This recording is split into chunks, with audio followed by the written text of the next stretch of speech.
This is Scott Becker with the Becker Business Podcast and the Becker Private Equity Podcast. Today's discussion comes out of a tweet I saw on X. Tai Lopez says, and I like following Tai on tweet, you should have a maximum net worth goal, know when enough is enough.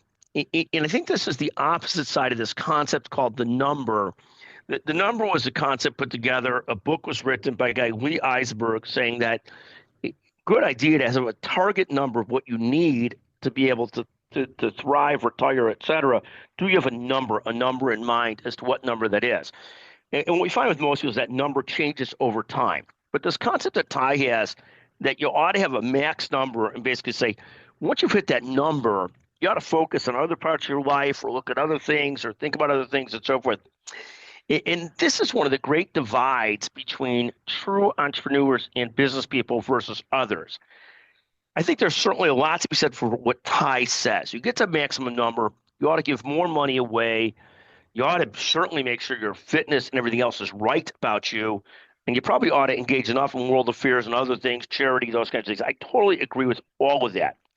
The thing that he misses is, for many people that are in business, it's not just the number and the financial needs. For many people in business, it's the great game of business. It's the ego. It's the challenge. For the best people in business, yes, money is partly a scorecard. And yes, it's partly a need to fulfill financial needs and wants and whatever you need. But for a lot of people in business, it's the pure game of it. It's the business of it that is what drives them and excites them. It's sort of the game of business versus just the result, just the money.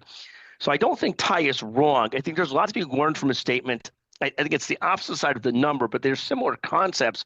But I don't think it's everything. I think for many people that are truly entrepreneurs, business is their game. Business is their hobby. It's what they love to do. And I can go on and on. We have a friend of ours that we know is an addictive personality. He had drug and alcohol problems. He is a tremendous business person. And thank God for business, or I am certain he would be back to drinking and drugs and all the other things that his mind went to when he wasn't fully engaged in business. So I think I love the concept from Tai Lopez, but I also think there's a lot more to it. But thank you for listening to the Becker Business Podcast, the Becker Private Equity Podcast, and we hope you enjoy this. Thank you for listening.